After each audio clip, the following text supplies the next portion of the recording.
more or less the rules of committee, how the committee proceeds. Both languages, of course, can be used at any time, and when you're not speaking, one would appreciate if witnesses and members could put their Zoom on Rappel au règlement, mute. Monsieur le Président. Rappel au règlement. Oui, allez-y. Yes, point of order. Sorry, you're not very strong. Should I put my headset on? One moment, please.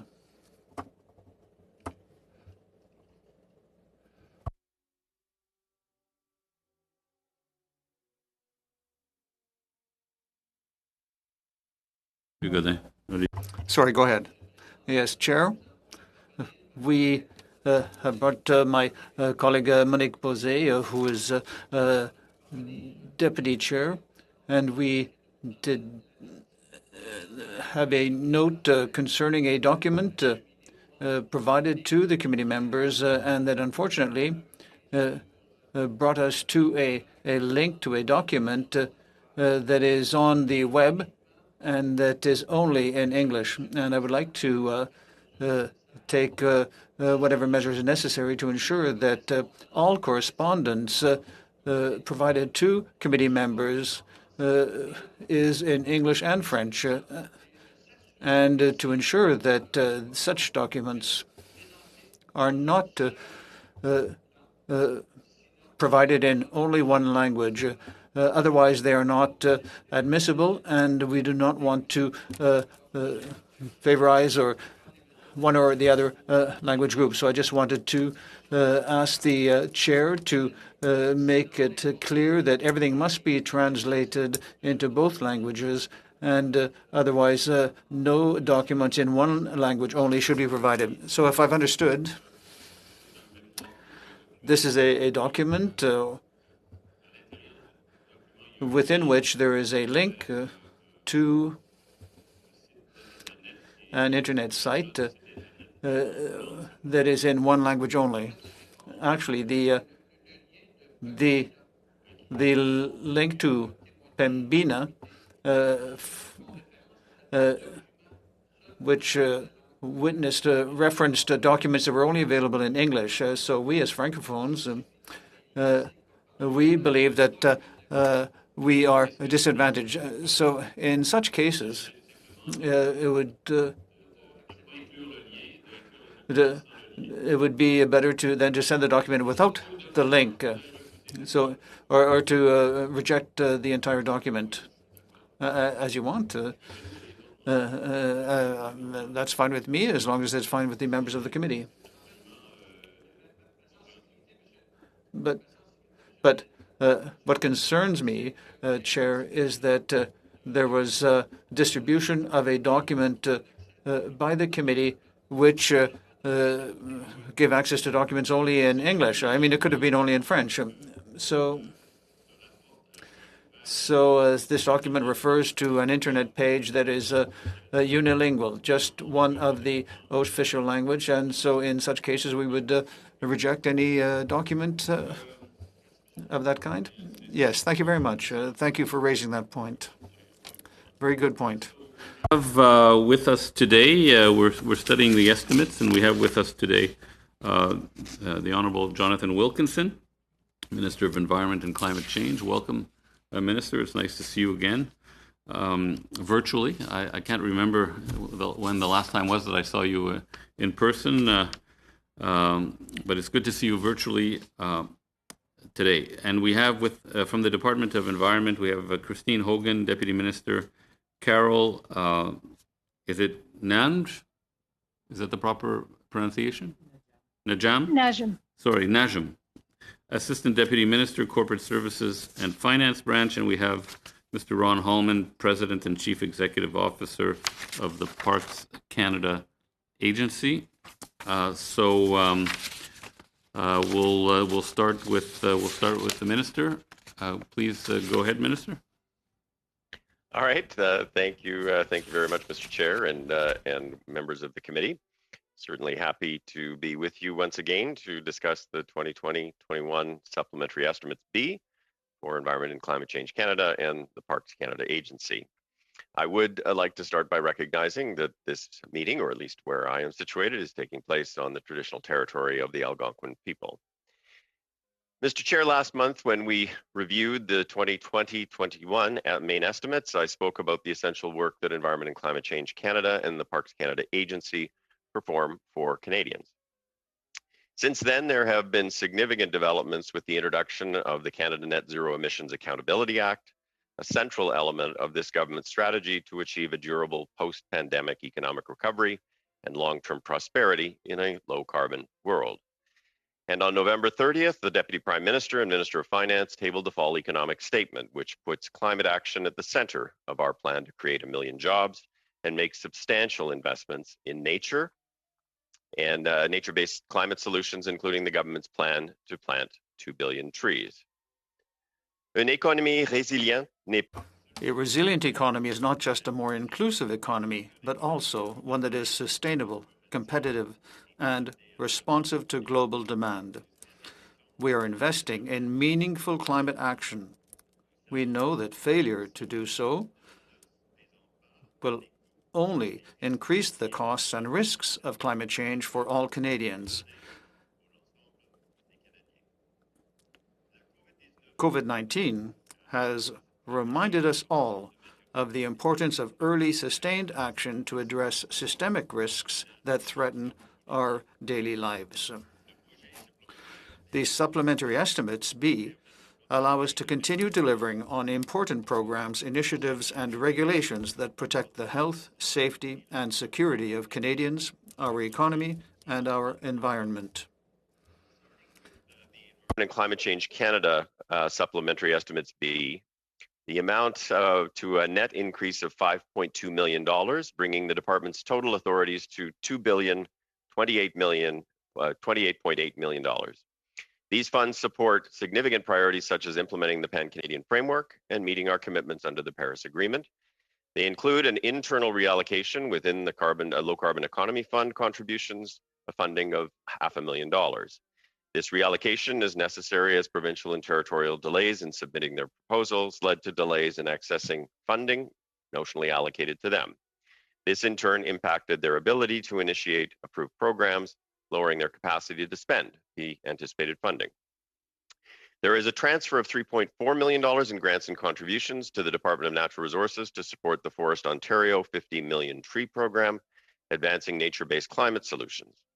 This funding will also help us to protect Canada's nature, parks, and wild spaces through the Canada Nature Fund, with a carryover of funding from 2019-20 that will increase its contributions by $1.3 million.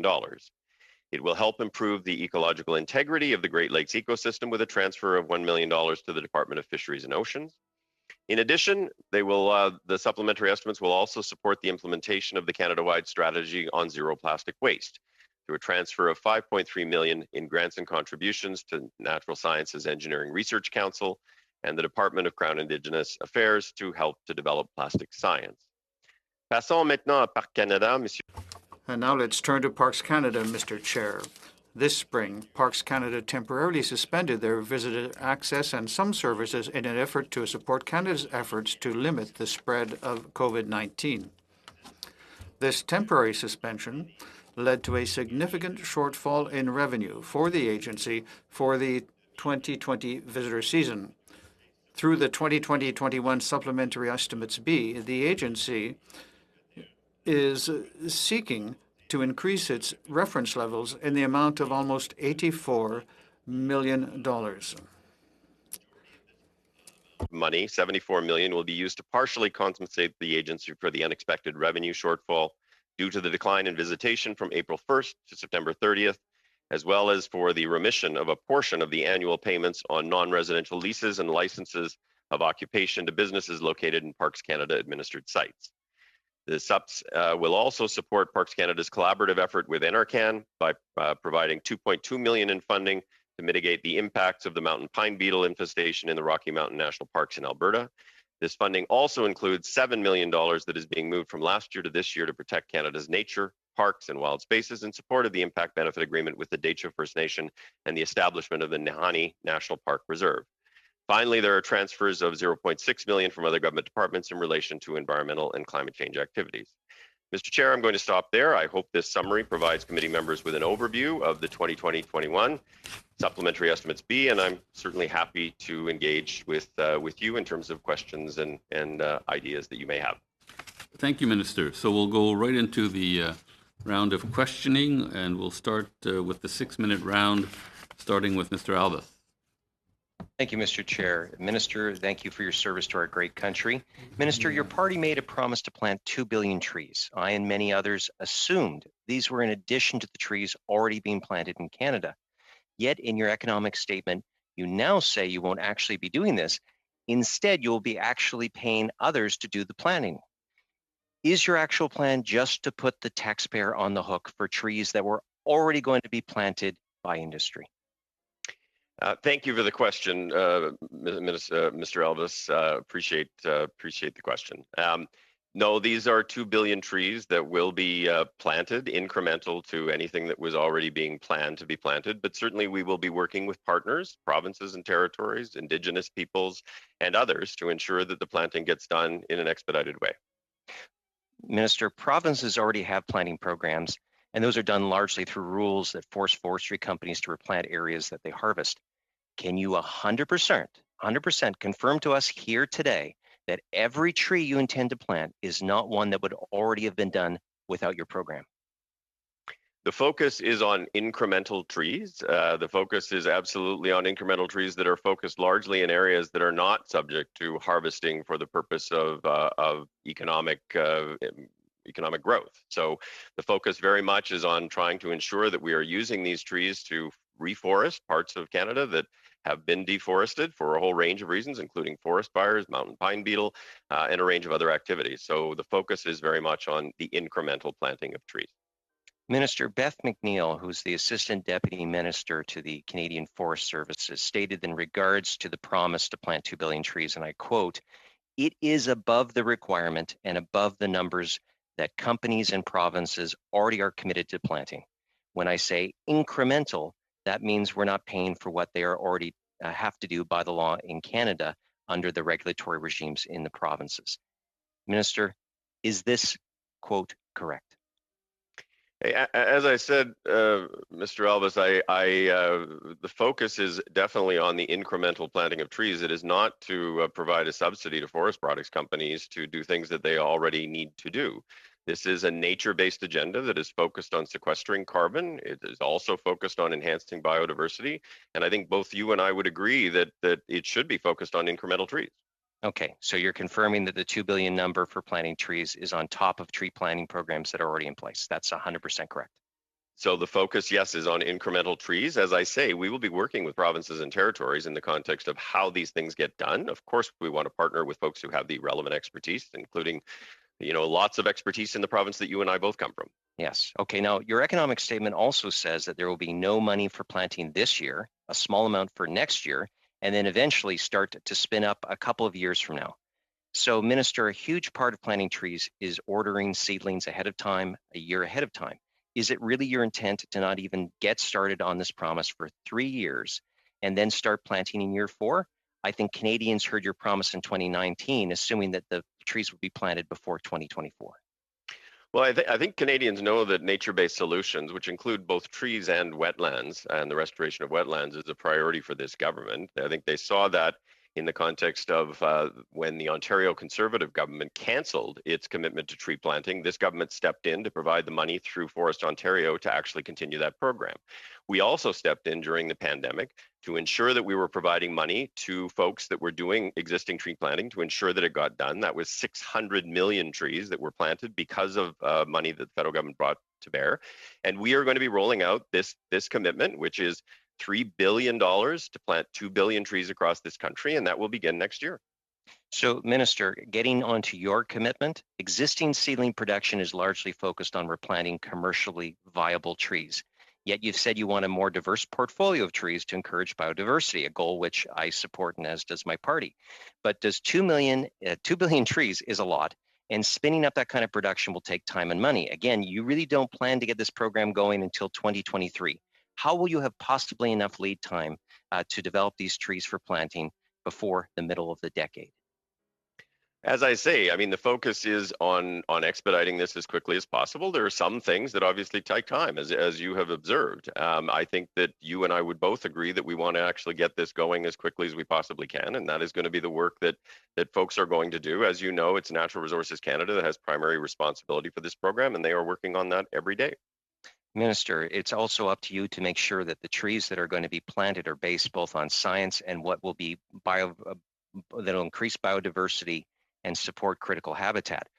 Could you please give us a little more elaboration? Are we simply going to be giving money to private companies who already have to do it to put up trees that are really replanting trees and don't support sequestering carbon or a more diverse having more biodiversity in our forests? Again, it's a very good question. And no, it will not be going to subsidize forest products companies. What it will be going to do is things like we just signed an agreement a few months ago with the government of Alberta on replanting trees as part of a strategy to restore the habitat for boreal caribou in that province. And some of that money will be going to restore boreal caribou habitat that will not be logged. It will be part of restoration to ensure that we are providing for the survival of that species. That is something that that Minister Nixon and I have worked hard on, and certainly some of the money that is associated with the trees will be going to support the government of Alberta in its efforts to ensure the survival of that species. Thank you. Minister. We'll go to Mr. Baker now. It was splitting, I believe, with Ms. O'Connell. Is that correct? Yeah. Thank you very much, Chair. Minister, which of the proposed financial allocations in the supplementary estimates will make the greatest contribution towards fighting climate change? As you know, the allocations in SUBSP, the biggest impact I would think is on reducing emissions associated with the Low Carbon Economy Fund, which is referenced in SUBSP, which is an important part of the Pan-Canadian framework. I think, as you know, the fund leverages investments in programs that create growth and reduce greenhouse gas emissions. An example of this would be an announcement I recently made at the University of British Columbia, which was almost $1 million for a district waste heat recovery project. It will see a cumulative reduction of 14,600 tons of greenhouse gas emissions, which is the equivalent of taking 4,500 cars off the road. I think you would have also seen the statements in the fall economic statement around climate change that include grants for people to refit their homes to improve energy efficiency, money to actually continue to build an electric vehicle and hydrogen infrastructure, and of course the reference to trees and wetlands, significant funding to ensure that we are taking advantage of nature-based solutions as part of our fight against climate change. Okay. Thank you, Minister. And I appreciate that. I probably only have about 30 seconds left. Or no, I have a little bit more time left, don't I? I have 3 minutes. Okay, we have 2 more minutes left.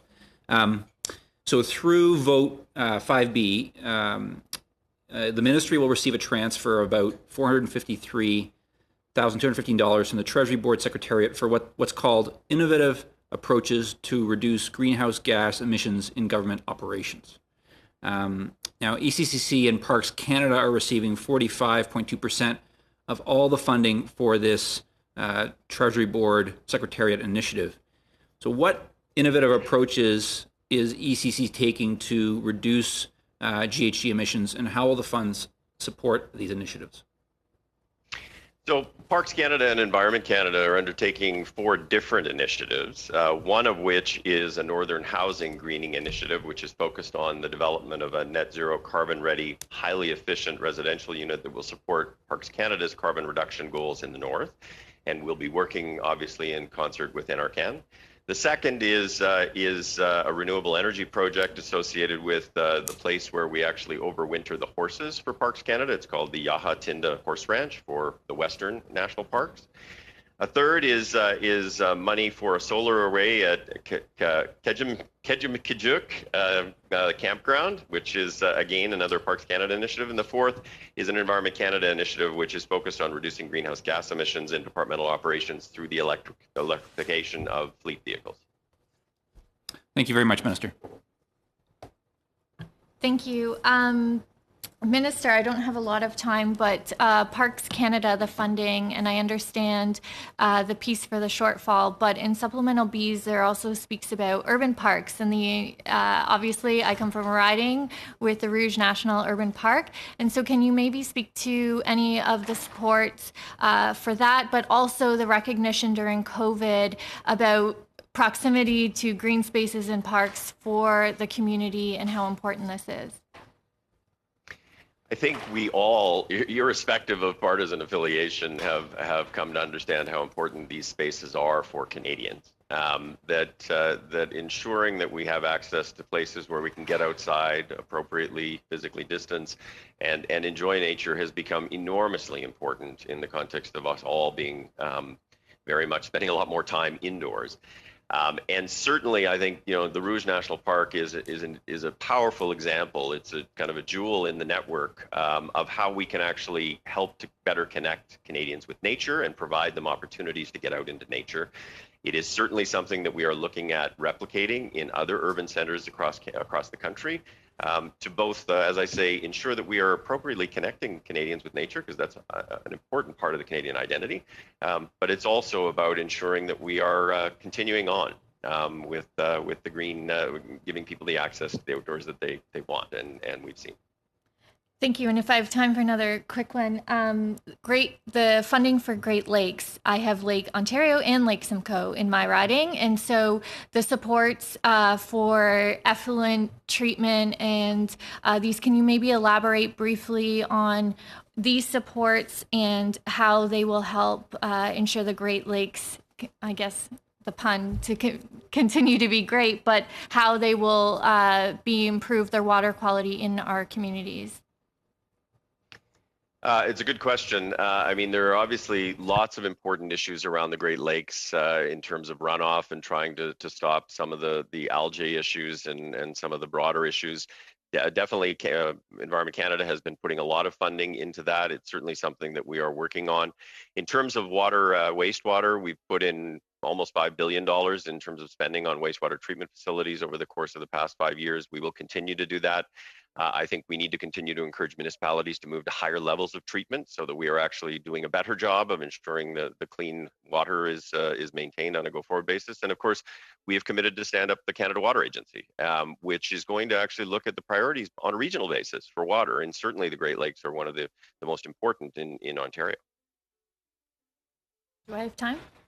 You have about 15 seconds. So. It's okay then. Okay. Thank you very much. Okay, thank you. Madame Posey. Thank you very much. If I may, Minister, I would like to come back to trees.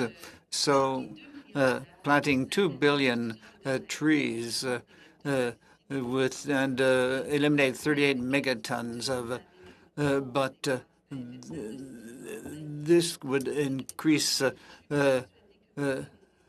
greenhouse gas, and I'm sure you know these figures, but the main strategy of the government to combat climate change, the civil service, I said you have to have a climate change plan by the end of 2020, so that's very soon. And can you tell us what date you plan on having this ready? Merci. Thank you very much for the question. Of course, solutions like trees are very important in a comprehensive plan to combat climate change, but we have to deal with all the types of emissions across Canada, garbage, transportation, others. And we have developed a plan, and we are going to table this plan in the next few weeks. I would like to have a firm date rather than a few weeks. So we talked about 12, and we thought about 215, and in the bills there's a role for the environmental commissioner for sustainable change, and there have been rigorous audits but nothing onerous for the groups audited. And what can be done to ensure greater responsibility is ensured for the government? And the commissioner said that there should be a suggestion on how the commissioner can make sure his recommendations are implemented.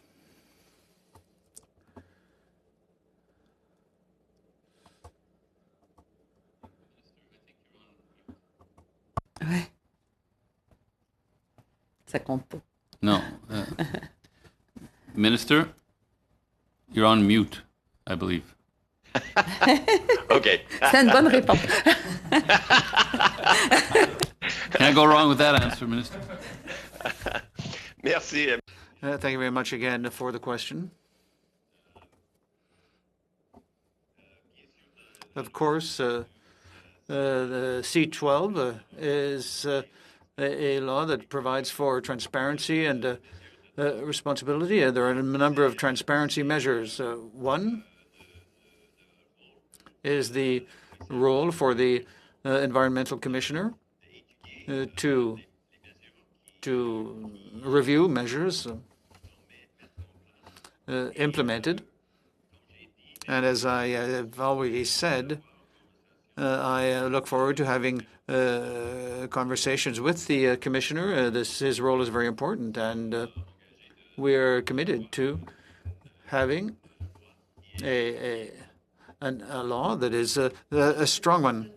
If I can come back to that, because when the commissioner came to meet with us, he had talked about the Ministry of Transport. Since 2011, there was a very damning report, and nothing had been done up until 2020. Between 2011 and 2020, we saw the Megantic disaster, for example, and maybe if there had been measures taken, the Lake Megantic disaster would not have happened. So I'd like to have something more specific. Do you agree that the commissioner, the environmental commissioner, should have more power, concrete power, to compel organizations to implement the problems or deal with the problems he found in his audit?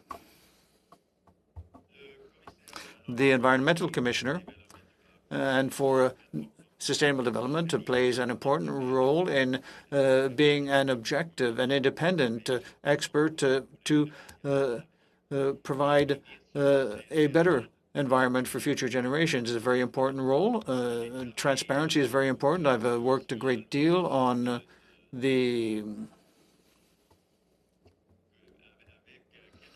and I've had a number of reports from the commissioner, and I find that the reports are important, but it should not be up to the commissioner to tell elected representatives what they must do. But of course, he has to report on whether or not they have done what he suggested, and they'll be responsible for that. And this is something that's very important for transparency so that Canadians know what is happening. So I'm coming back then. So more power, more resources for doing his work. I don't really hear much opening towards giving him more power, as I would suggest.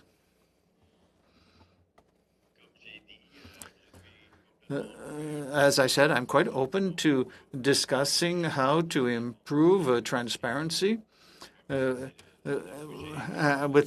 the commissioner, and I think that's what you're interested in. But I am open to having conversations in that regard, and I think that the committee should also have a discussion or discuss the role of the Environmental Commission over the next few weeks. Is Collins? Is Ms. Collins there? For some reason. Hi there. Oh, hi. First, I want to thank the Minister for appearing today before the committee and answering our questions. My first question relates to how the supplementary estimates include funding of $492,318 to implement British Columbia agreements.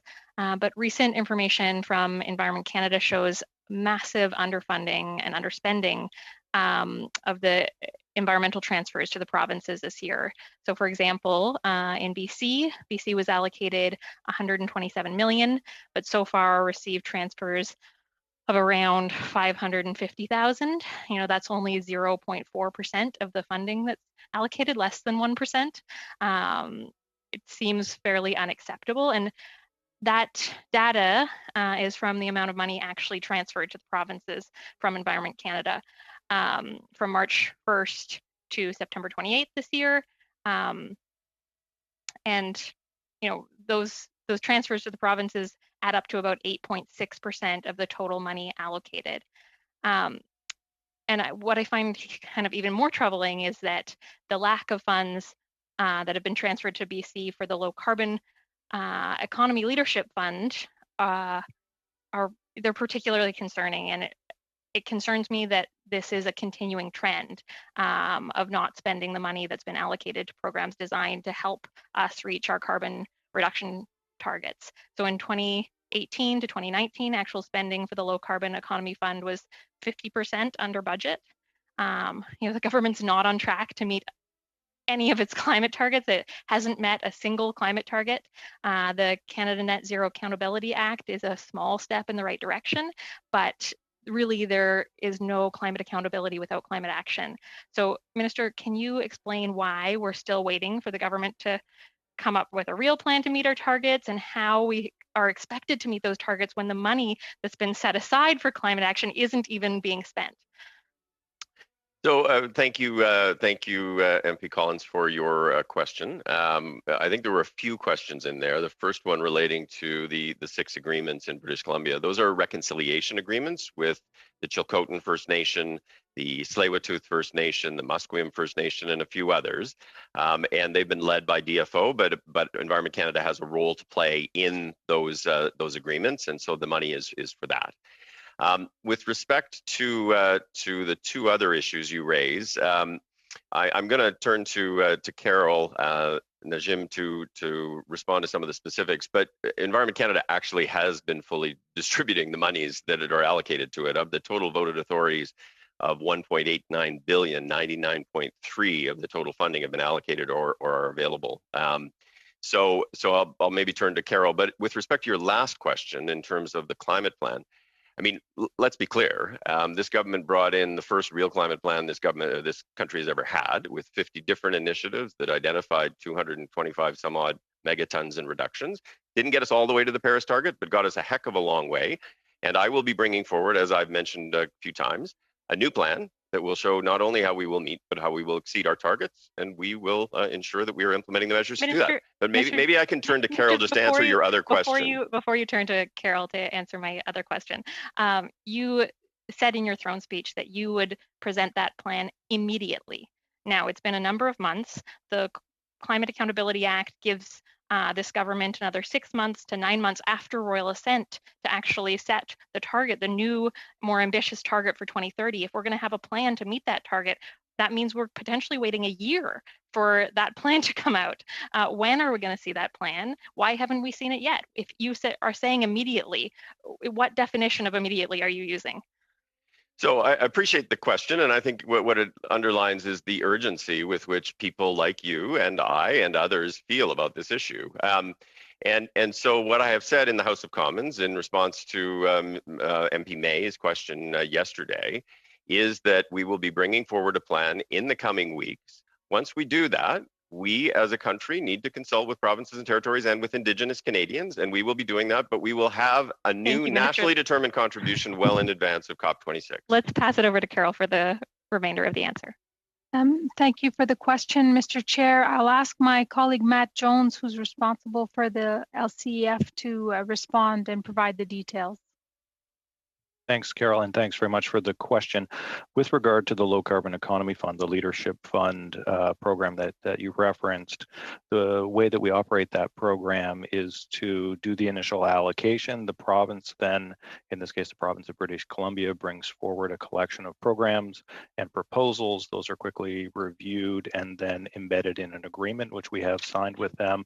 They then implement the programs. These are all programs or projects which are co-funded by both the government of British Columbia and the federal government.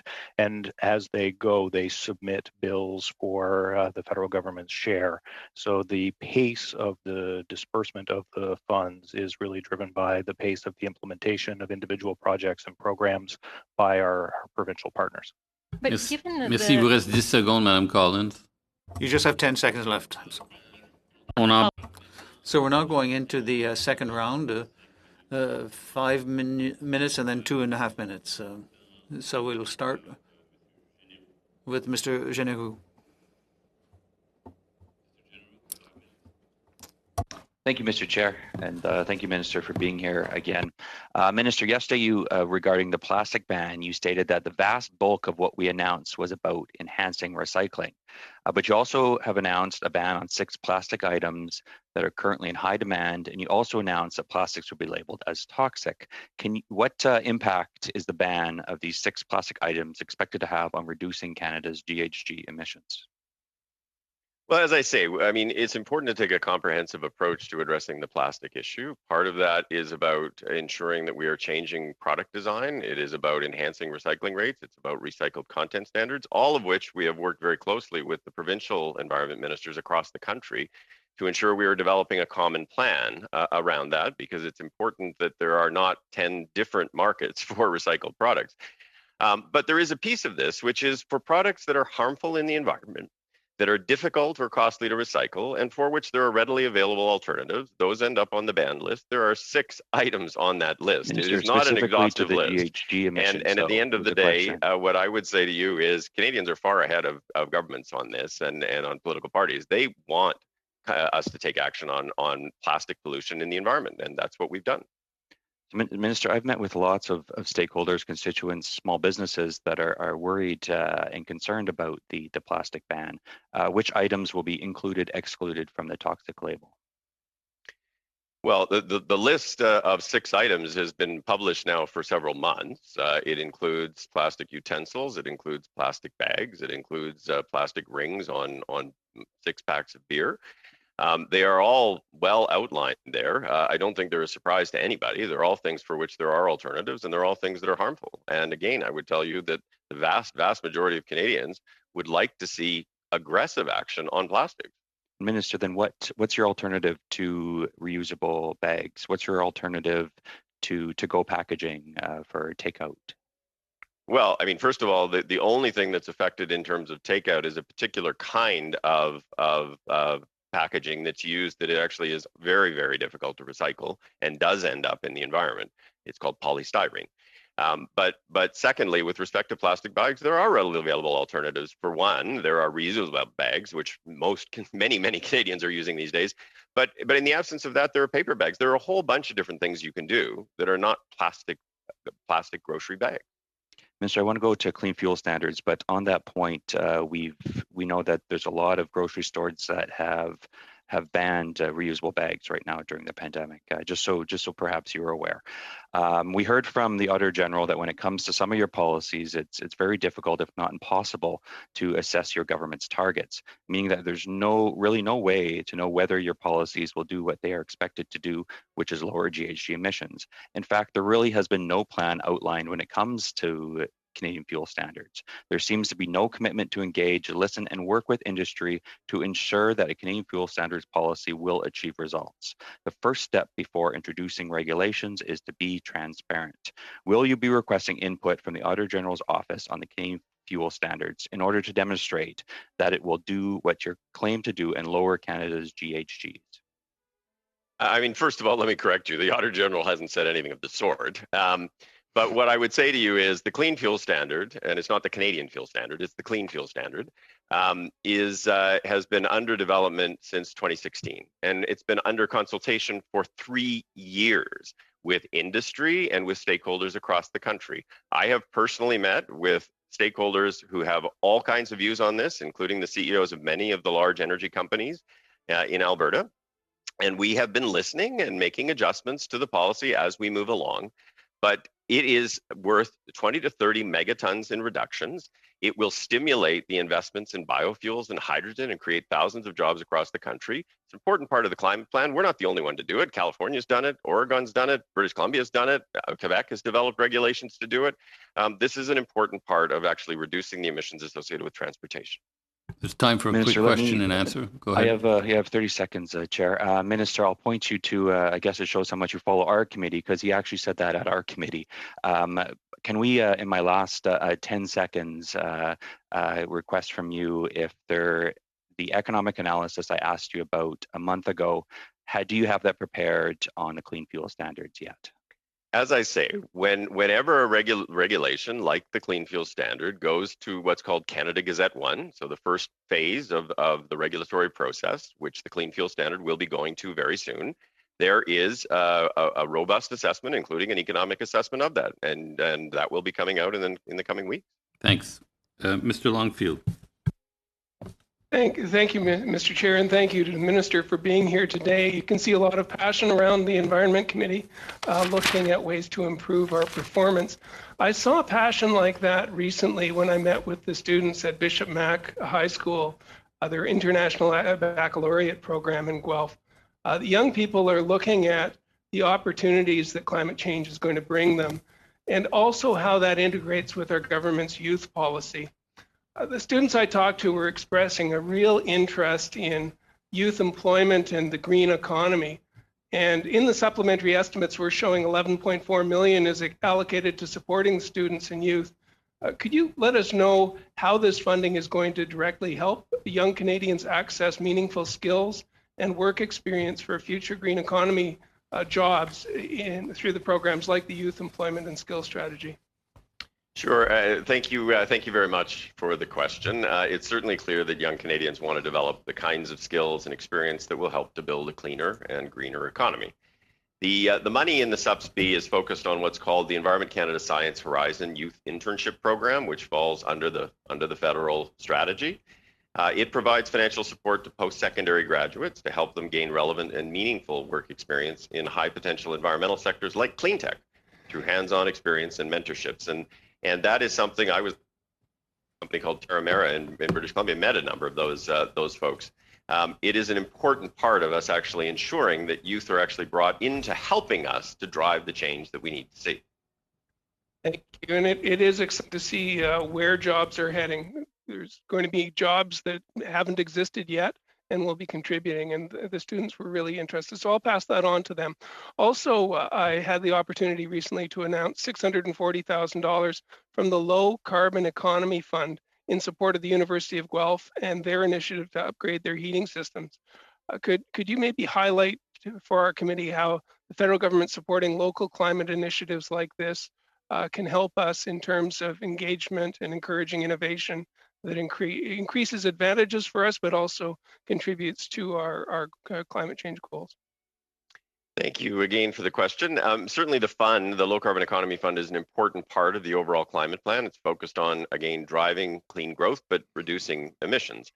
About $500 million is available through the Low Carbon Economy Challenge. That portion was open to provinces and territories, municipalities, Indigenous communities and organizations, businesses, not-for-profit organizations, and it's focused on leveraging Canadian innovation across the country. It includes all kinds of sectors: buildings, industrial energy efficiency, fuel switching, etc. As you just noted, I mean, one of the projects that we supported was the University of Guelph's heating system upgrades. That new heating system will reduce emissions, the equivalent of removing 19,000 cars from the road. It's innovative projects like that that will help us cut emissions and build a more prosperous economy. And the University of Guelph has it coming and going because they also are training environmental engineers, and they're the people that are developing the solutions are now helping us get those solutions in place. And the University of Guelph has also had district energy since the early 1900s. So, but in the last 5 years, we've really seen an acceleration. So thank you for that. And finally, I've got a question on the Arctic Ocean. it's kind of funny that Guelph is interested in this, but it comes up a lot with conversations with community groups in Guelph of how are we protecting our Arctic Ocean. A few years ago, I had the opportunity to be up on Ellesmere Island at a climate change research center, and the scientists up there were talking about the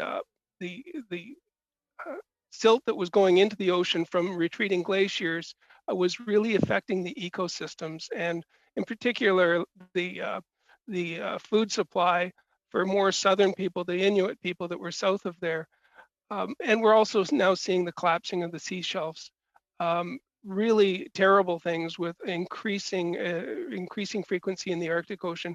What are our short-term and long-term goals to help out there?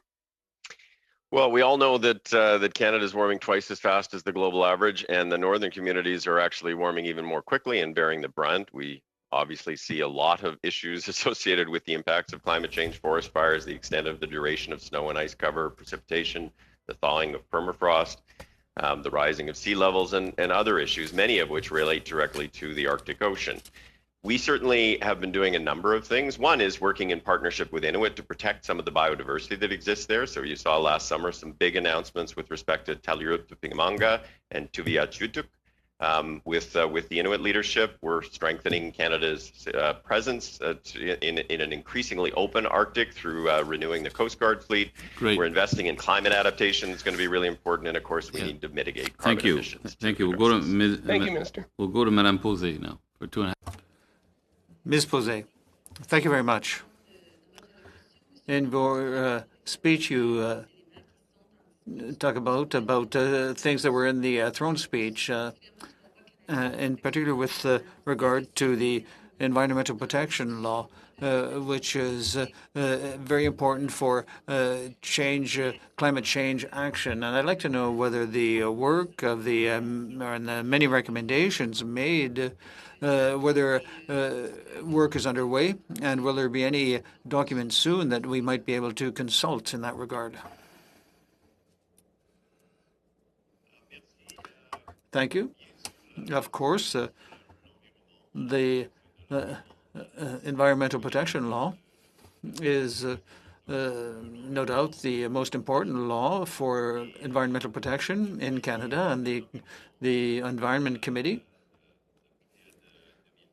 during the period 2015 to 19 undertook a study that was very significant. I think made 96 recommendations, and we are working on this file, and we take into account the recommendations made by the committee. And we hope that we'll be able to act, to move ahead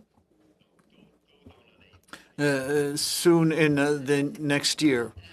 Thank you for your reply. You also talked about the Low Carbon Economy Fund, Leadership Fund. We know that there was an announcement today showing that you're determined to work in this area, but recently we saw in a report that methane emissions are about double what was recommended, and there is a target of a 40 to 45% reduction as a target for 2025. It's just about tomorrow. So do you have any information on what the scientists from the ministry have said? Yes, the report that you mentioned was published, I think, 2 or 3 weeks ago in a scientific journal. And of course, there was a discussion amongst the various departments, and we have to ensure that we take into account the results of these scientific studies. And if these results are confirmed, we have to ensure that we make progress. We're supposed to be having a report in 2021, and if there are new scientific results, new study results, we'll better know how to progress. Madam Collins. Ms. Collins. Allez-y. Thank you. Go ahead. Oh, hello. Can you hear me? Yeah. Yep. Okay, great. Minister, I want to come back to this question of underspending and underfunding, and just in terms of the environmental transfers to the provinces. And you said that money is going out the door, but the numbers, this is from Environment Canada through an order paper question, shows that, only 0.4% of the funding has been transferred that was allocated. And given what Mr. Jones said, and that we know that this is actually a trend, that's for this year, but the previous year, 50% under budget. Are you concerned about this underspending? As I say, it's not underspending. There's a process by which we work through these things, and I think Mr. Jones actually articulated how that process works. I would tell you, I work very closely with the provincial ministers of the environment, and there's nobody I work more closely with than Minister Heyman in British Columbia.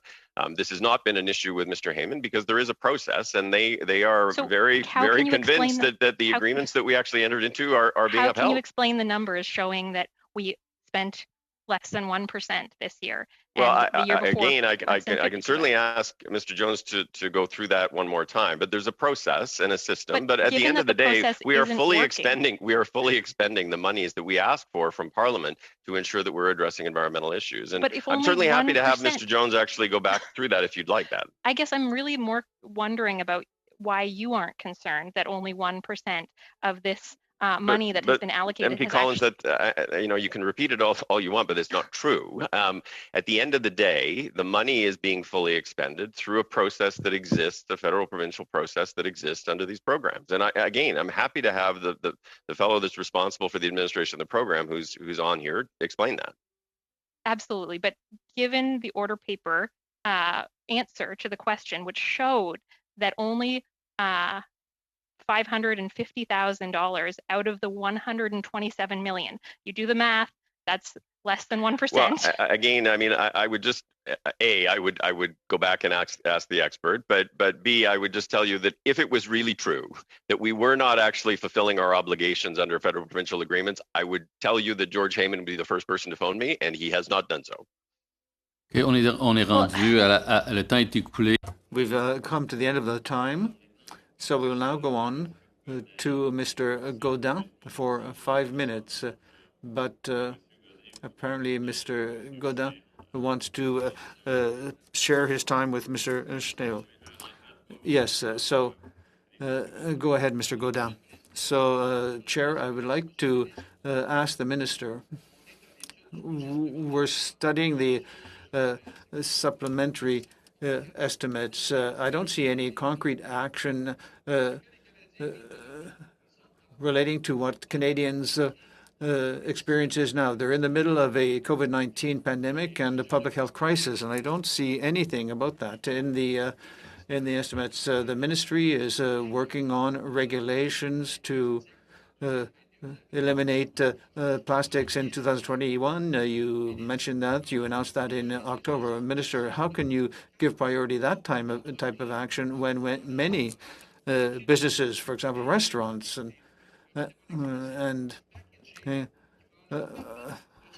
are using packaging that will help them survive the crisis? And when I read the documents that I have, has the ministry adapted its actions to current reality to help Canadians?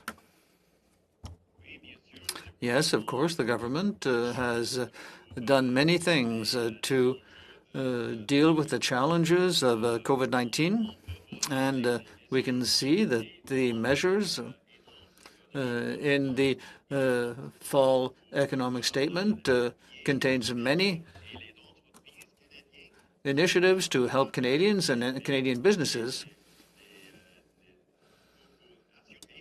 to ensure that they will be able to deal with the challenges of the crisis. And of course, the role for the Ministry of the Environment is to protect the environment and Canadians. But Minister, I agree with you that the ministry and the government must protect the environment. But here we're in a very particular situation, and the government is hiding behind COVID to justify action or inaction. And they're going to be personal protection equipment and others. There have been any measures to deal with garbage from and discarded. And I have a business that produces asbestos pipes and tubes, and nothing can be done. Of course, you cannot use asbestos anymore, and nothing's been done to help this kind of business. And he wants to comply with the government regulations, but I think that kind of situation is more important than removing straws and stirring sticks. And I think the planting trees is important, but I don't think you've planted a tree yet. And I don't think that you're respecting the right balance between the economy and the environment. That was more of a comment, I imagine. You're now at 3 minutes, and you want to give the floor to your colleague. My friend from Quebec, for allowing me to take some of his time. I do appreciate the opportunity, Chair and Minister. I don't know if you're aware or not, but for the last 8 weeks or so, I've been trying to get a meeting with you to go over some local issues that I've been dealing with, specifically on the Trent Severn Waterway, which comes under the jurisdiction of Parks Canada. I have issues on lakes such as Long Lake, Pigeon Lake, Canal Lake, Moore Falls, all under the purview of Parks Canada, specifically the Trent Severn Waterway. So what I want to, I guess, ask you here, I'd love to talk to you about this at a meeting, either Zoom or socially distanced in the same room, but I'll get to a few of my questions.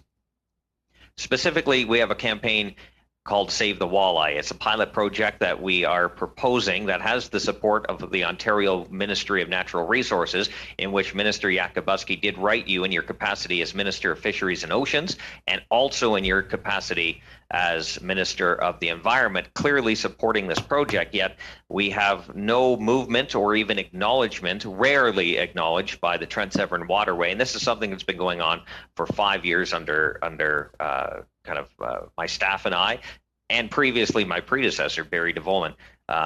Sir, is the Ministry of the Environment or Parks Canada willing to have a conversation with this? Can we have a conversation face-to-face about this?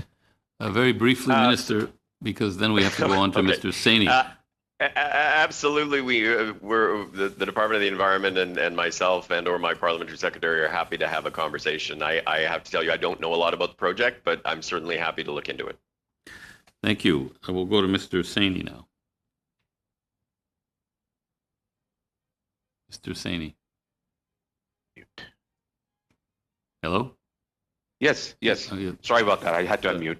Thank you very much, Chair, and thank you very much, Minister, for coming today. It's always a pleasure to have you. I have 3 specific questions. The first one is on one of our commitments we made on our platform. And one of those commitments was to protect the land or protect the lands to 25% by 2025. And the majority of Canadians live in urban areas, so we don't get a chance to really have an opportunity to visit these parks. And my colleague MP O'Connor mentioned Rouge Park. So what's our strategy in creating new urban parks to help factor into the target of 25%? Yeah, I mean, certainly the idea of a network of national urban parks is something that we are certainly actively looking at. Rouge has been a tremendous success in terms of how popular it is with people who live proximate to it, the opportunity to get out and experience nature, and certainly during COVID-19, that's been particularly important. So we're looking at opportunities like that across the country in major urban centers. Of course, it requires that the urban centers themselves are interested in exploring that kind of an opportunity, but it's partly about green spaces. It's partly about moving towards our target of 25% protected, but it's also, in my mind, partly about connecting Canadians with nature. Second question I have is, and this is important to me just because of the region I come from, is biodiversity loss, which sometimes gets lost in the climate change conversation. As you know, we're living through the 6th mass extinction event, And my home area of southwestern Ontario is particularly at risk, being home to the largest species at risk in Canada. What's the government's idea? What's the government planning to do to reverse this alarming trend in southwestern Ontario and throughout Canada? Yeah, I'm glad you raised that. We don't just have a climate crisis, we have a nature crisis. And a nature crisis is partly about climate, it's partly about the biodiversity loss, and it's partly about pollution in our environment. And certainly the biodiversity piece is alarming. We have almost 700 species in this country that are either listed as at risk or are in the process of being listed. We need to take action. Certainly, we have done an enormous amount to try to stem that and to adopt a strategy focusing on priority spaces and priority species. One of the areas is southwestern Ontario, where we're looking at what's called the Pan-Canadian approach to transforming species at risk conservation and looking at how we can actually turn this around in a manner that Canadians will want. They don't want to see this continue. Part of that's about addressing climate change, but part of it is also about habitat. And my third question is, we're setting ambitious goals for carbon neutrality by 2050, and it's pretty clear that this is going to have to be a pan-Canadian approach where we'll all have to come together to make this happen. In the pursuit of this goal, the federal government has a duty to lead by example, and greening government operations is somewhere where we have this opportunity to lead. How is the government working to lead by example and get government operations down to net zero? Again, a very important question, and I agree with you. The government needs to show leadership if it expects others to take similar kinds of action. As I said before, I mean, an approach to addressing climate change that's a comprehensive one is as much an economic plan as it is an environmental one. That holds true for the government as well as it does everybody else. On 26th of November, with respect to the government's operation, the president of the Treasury Board announced the greening government strategy, which sets new targets for net zero, for green and climate resilient government operations. And so the focus very much is ensuring that we are walking the walk, and as we talk the talk. Within my own department and Environment Canada and Parks, I mentioned earlier in the discussion that we have actually undertaken a number of initiatives that were actually funded by Treasury Board to start that process internally, and we are committed to moving very rapidly forward. How much time, Chair? You have about seconds. How many? 45. 45. Just a quick question, just a quick comment from you, Minister, on hydrogen, the potential of hydrogen as a future fuel. I think there's enormous potential. Hydrogen opens up different pathways. So it's not everything has to be electrified, which is daunting when you think about the quantity of electrification. And hydrogen can be sourced from all kinds of different places. It offers opportunities with respect to building heat, with respect to industrial processes, with respect to a fuel for heavy-duty vehicles where batteries are going to be challenging. It is going to be an important part of our strategy going forward, as it is in Europe, as it is in the United Kingdom, and as I'm sure it will be in the United States. Great. Thank you very much. Merci beaucoup. Thank you very much. Minister, you've been here for an hour, and you've kept your promise, and we look forward to seeing you again in the future. And on behalf of the committee, I would like to thank you for making yourself available today. And especially since there is a time difference. And I know you're very busy, and I thank you for being with us today. So if I've understood, we're going to continue with the representatives from the ministry and from Parks Canada. So we're now going into the third round, beginning with Mr. Albas. Thank you, Minister. For his presence here today, and I certainly want to thank the chair as well as both the deputy minister and the head of Parks Canada for what they do for Canadians. So I'm going to start with that we've heard from stakeholders who say calling their plastic products toxic will destroy their business and the jobs that come along with it.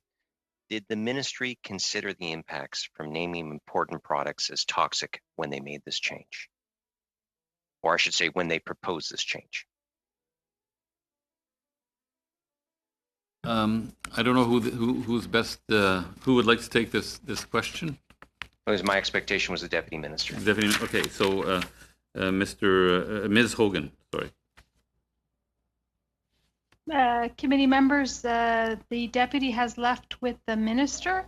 I will ask John Moffat to respond to your question. Just a point of order, Mr. Chair. Yes. Or Helen. Yes. I specifically asked for the deputy minister to be here in her capacity as a accounting officer, and I had questions specific to the policies of, whether or not she's following Treasury Board policies and during COVID. This is of great disappointment. So, Mr. Moffat, I certainly would appreciate hearing from you, but Mr. Chair, this is not what we asked for. I understand. It's duly noted, Mr. Albert. Mr. Moffat? Actually, Mr. Chair, I'm going to defer to Helen Ryan, the Associate Assistant Deputy Minister, who's responsible for the Plastic Waste Initiative. Thank you. Ms. Ryan, go ahead, please. Thank you for the question. The government recently put out a discussion document that lays out the risk management framework for dealing with plastics and a proposed order to add plastic manufactured items to Schedule 1 of the Canadian Environmental Protection Act. In the discussion document, we lay out a comprehensive approach in terms of the elements that need to be tackled with respect to the zero plastic waste agenda, including identifying a framework for making decisions about articles that could be banned or have their use restricted. And so the considerations around what items should be potentially banned or restricted are laid out in context of a number of criteria that need to be met. So the consideration around which things should be taken out of the environment through a ban or an exemption is where they're difficult or hinder our recycling ability, where there is known alternatives, where they're found to be being prevalent in the environment and problematic in terms of their management and so on. And so those considerations were factored in, and we're currently in consultations with the public and seeking their input and views with respect to the proposal, as well as seeking comments on the proposal. Yeah, Ms. Ryan, I think you're going a little further than I'd asked. To Schedule 1 of SEPA. So, Ms. Ryan, I do appreciate that you've gone a little bit further, and I'm going to be going a little bit further on this, so maybe we'll go in a direction that I would like the chain of discussion to go. The minister specifically said that the goal is only to ban 6 specific items. Why have the regulations then painted every single plastic product in Canada as toxic? That is what labeling the substance on that list does. So, Mr. Chair, thank you for that question. The way we access our authorities under the Canadian Environmental Protection Act to put in place control measures is by adding an item to Schedule 1 of SEPA. The proposal that's out for consideration and public comment at the moment is a proposal to add plastic manufactured items to Schedule 1 of SEPA. The considerations around what items may be banned is the subject of a discussion document. We do not yet have a regulatory proposal with respect to the bans. What we have is a framework that lays out how we might approach making decisions about what items should be banned, and consultations on that framework itself, and then on the proposed items that we believe meet those criteria, which are the 6 items being referenced.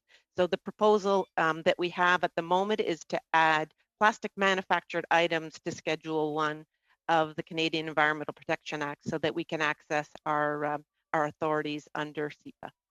Yeah, well, I do believe, Ms. Ryan, that this is going to be extremely complicated. And I've spoken directly to plastic industry stakeholders who have told me that declaring their items as toxic threatens things that Canadians count on, including medical products. Has the ministry heard these concerns from plastic industry stakeholders? And has there been any examination into these impacts? Again, I'm not saying that those are the items that have been listed by the minister. These have been very specific.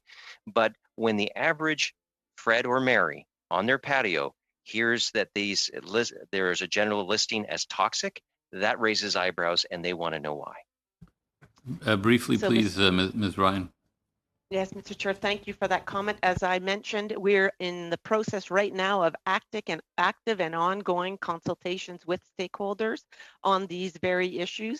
And so we're hearing from a broad variety of people Thank on you. this issue, and we will be taking that into account. Mr. Chair, just before my time is up, I do have to say this again. I am extremely upset that we do not have the Deputy Minister here as her role as an accounting officer. I know that the government ministers themselves have a terrible record on the Accountability Act and some of the provisions that are under it.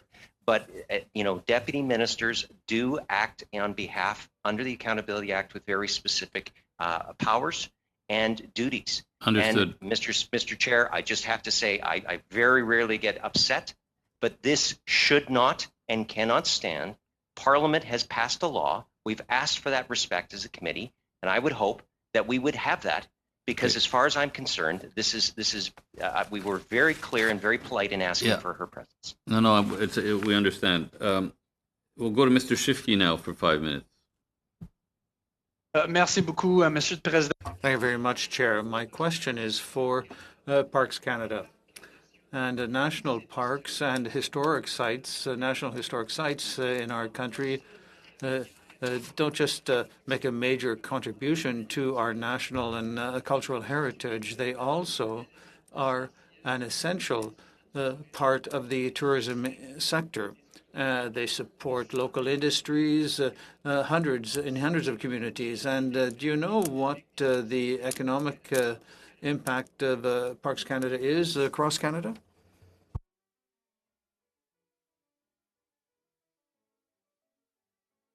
Who's taking that question? I think that this is an excellent question. I believe that Michael Nadler will reply. Thank you very much for the question. The impact is an impressive one. As you said, our national parks, our historic sites are present in many, many communities, and even in the difficult time of COVID-19, we are doing our best to work with these sites to ensure they continue to be an important part of our economy. The impacts on the GDP, the Canadian GDP per year is $4.1 billion per year, distributed across Canada and its regions. And what does Parks Canada do to support local communities in spite of the difficulties posed by COVID-19? Yes, once again, a very good question. And it's true that in spring we took an unprecedented question, took an unprecedented measure, closing our sites to the public. And we are looking to a return to our operations, and this began in June 1, and an increase in services available at the various sites and parks. We had two objectives in doing so. First, to ensure the protection of the health of our teams and also of Canadians, and to protect the sites themselves. And we also wanted to ensure that we were there so that Canadians could have access to our sites for their well-being. And we also wanted to work with the communities and the businesses that count on us for their own operations, and we are proud of working very closely with our local partners. You have about a minute and 15 seconds. So just along the same lines, Parks Canada, I would be interested in learning more about the agency's role in relation to the mountain pine beetle. This is something I've been very interested in for quite some time, and its impact on the forestry sector and forests in general. How does Parks Canada work to mitigate the impacts of the mountain pine beetle in Canada? Hi, everyone. Thanks very much for the question. It's Darlene Upton with Parks Canada. So Parks Canada remains really committed to the management of mountain pine beetle. We're working closely with the government of Alberta, Natural Resources Canada, multiple governments and stakeholders. This past October 2020, Parks Canada is participating in a horizontal initiative for the protection of forests and communities from protecting forests and communities from the spread of mountain pine beetle. So we have $2.1 million this year, but over 3 years, we'll have $6.9 million to focus some efforts on management of mountain pine beetle and the impacts. So specifically, we're working in partnership with the municipality of Jasper on expanding a Fire Smart program. We've established contracts alongside some Parks Canada partners on some hazard tree removal. We're looking at collaboration with a Jasper Indigenous Forum for further actions that will take into account mitigation of fire risk caused by the beetle. Thank you. And we'll to continue over 3 years on that. We have to go to Madame Thank you, Darlene. Posey. Appreciate it. Madame Posey. Thank you. Ms. Posey? Yes. I don't know who to address my question to, but the library says that in 1B there'll be publicity programs, more than 6 million. Is this an information campaign? Please answer quickly because I have another question as well. That money is part of a horizontal initiative advertising campaign, and the money will be used to advertise the Nature Legacy Fund, involving awareness and consultation. And thank you for that quick response. And is there any kind of a plan in that regard? I'd like you to provide it if you could. And I'd like to come back to the leadership fund for a low carbon economy. We see there are other amounts, more than $1 billion in public money for the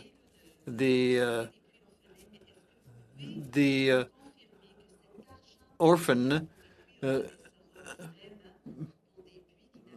prizes. And can you assure me that this is not going to go to any private companies?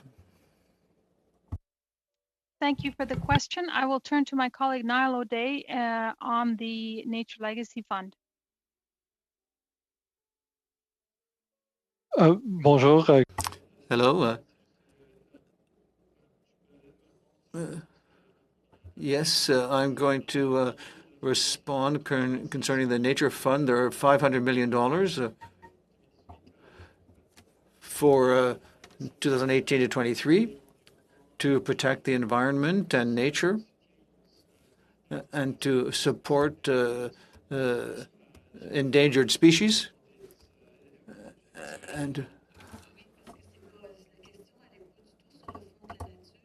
But my question wasn't about the Nature Fund. It was about the leadership for carbon. But what I was saying was that there are other areas where there are $1.5 billion for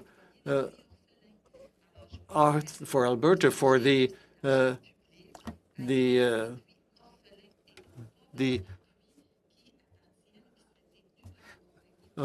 will not go to private companies. It was announced by the government during the pandemic, funds to help rehabilitate orphan wells and Orphan Wells Association. What Ms. Posey is asking is whether you can assure the committee that this money will go to orphan wells and not to other companies, private companies in the industry. Yes, Helen Ryan will be able to answer that for you. Thank you. So with respect to the Orphan Well Fund, it's not. This is not a fund that that's administered by Environment and Climate Change Canada. But we are working closely with our colleagues both in Finance and Natural Resources Canada with respect to that. Okay. And the fund is subject to specific agreements and does target orphaned or abandoned wells, and there is a monitoring and reporting provision with respect to that. Thank you. Ms. Collins, please.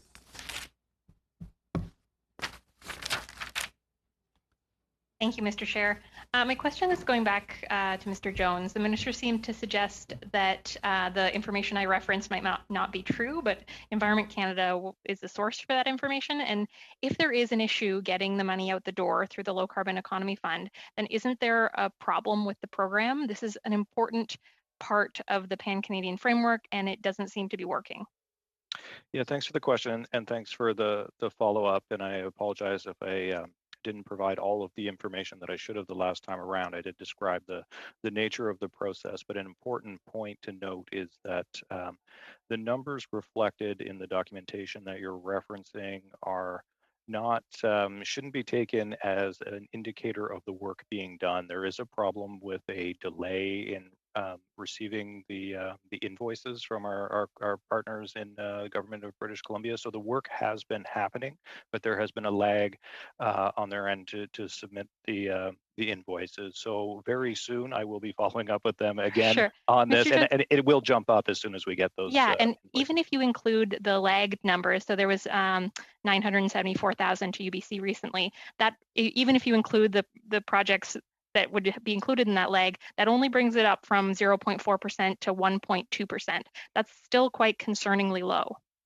No, so that project was under one of the challenge funds, and I agree that isn't represented in the numbers yet. But the leadership fund, we are co-funding a number of initiatives in partnership with the BC government. Those are ongoing programs that they are implementing, and costs are just because I've got a very short amount of time. Do you expect that to bring it up to 100% of the funding, or is it going to be similar to last year where it was only 50% of the funding?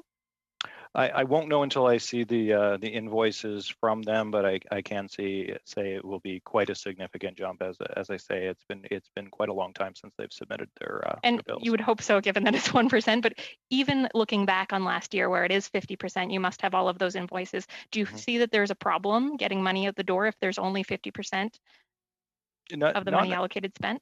Not necessarily. I mean, it's fairly typical for these kinds of programs to take a little bit of time to get established, for the proposals to come in, to be evaluated, for agreements to be signed, and then for them to start the implementation process. So there tends to be a bit of a lag.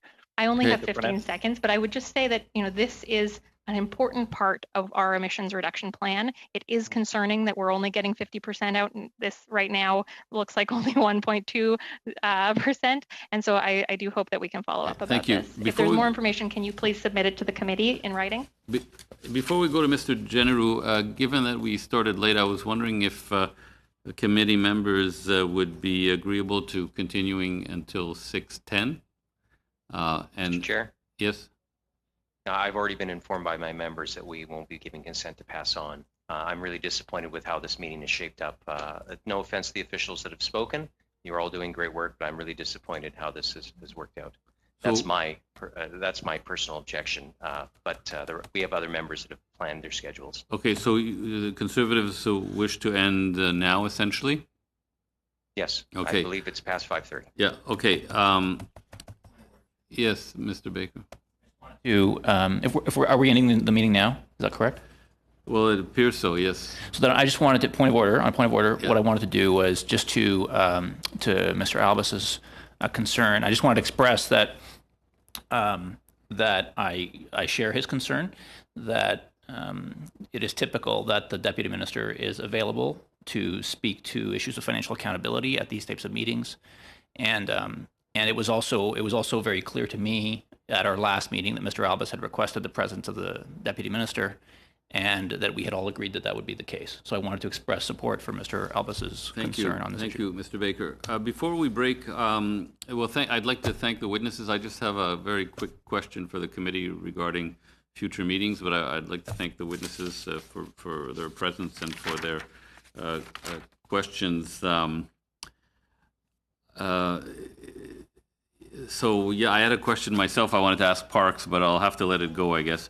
In terms of Monday's meeting, members, we have votes, and I suspect that we'll get, if we're lucky, we'll get to start late again. But I have a feeling that the votes could go on for quite a while. In the interests of getting as much work done as possible before we break for the holidays, what I would suggest is, because what we wanted to do Monday was to discuss the outline of the report on ZEVs. I've seen the outline; it's very good, but still, we should discuss it. And also, we wanted to talk about witnesses for the Ms. Collins study on enforcement. What I would propose, if members are in agreement, is that I try to organize a meeting of the steering committee to discuss these two issues, such that even if we skip the meeting on Monday, we could start with Ms. Collins' study on the Wednesday with some initial witnesses, probably from the department. Would members be agreeable to proceeding in this way, that I try to get a steering committee meeting going? It might be tomorrow, it might be Tuesday, but I think we can probably get the analysts started on their work, and we can probably organize some witnesses for next Wednesday if we proceed in this manner. Are there any objections to doing this? Madame Posey. Oui, c'est pas une objection. It's not an objection, but I just want to ensure that before leaving for the holidays, that we can meet and see within the report on zero emissions what we can find in the report. Yes, I saw a summary of the report, and I wanted to discuss it with the committee, the management committee, to decide how we will do that. Normally, we decide that as a whole, but we probably try and do that within the context of the steering committee. That's not what I had understood, but thank you very much. Mr. Albus? Thank you very much, Mr. Chair. Just a question, though, about capacity. Will there be enough time for you to be able to hold this steering committee meeting so that we can plan this? Because I'm afraid that if there's not capacity currently built into the calendar, that there will be no meeting, steering committee meeting, and then we will not be able to proceed with Ms. Collins' study on Wednesdays, if you suggested. So I need some assurances that we actually do have the system capacity for that, or else we will have nothing next week. Everything gets wiped, and we still do have the supplements to decide what we're going to be doing with that. Yeah. Oh yeah, right. We have to vote on this. So we have. And it is past 5:30, Mr. Chair. Okay. So just. Well, I mean, we're going to try and see if the capacity exists. If it doesn't, then we were stuck. But I think we might be okay. Will we have a meeting Monday then, Mr. Chair? If there is no steering committee, I would suggest. Well, it all depends on how many votes we have. If we have 9 votes, I think we won't be able to meet at all. So that's the problem, is we don't know what's happening Monday. If we can meet Monday, yes, we should meet Monday.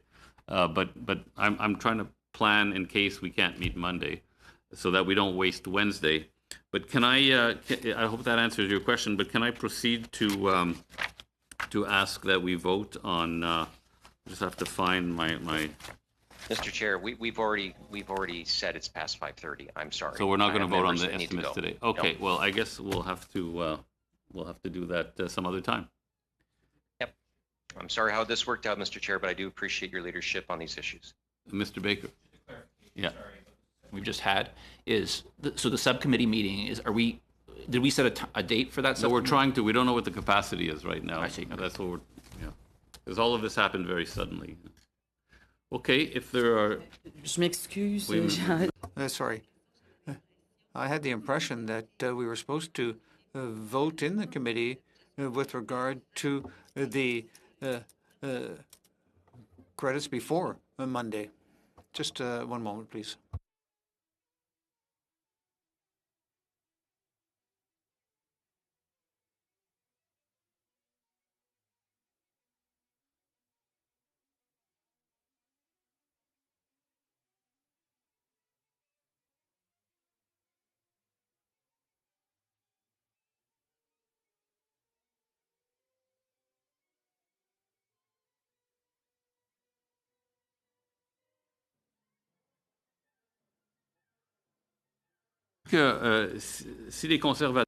If the Conservatives wished to allow us to vote, we could do it today, but it doesn't seem to be the case. So if we don't vote today, we will have to wait and vote on Monday. It will be voted in the House. Unfortunately, I'm sorry that we can't move ahead today, but we'll see.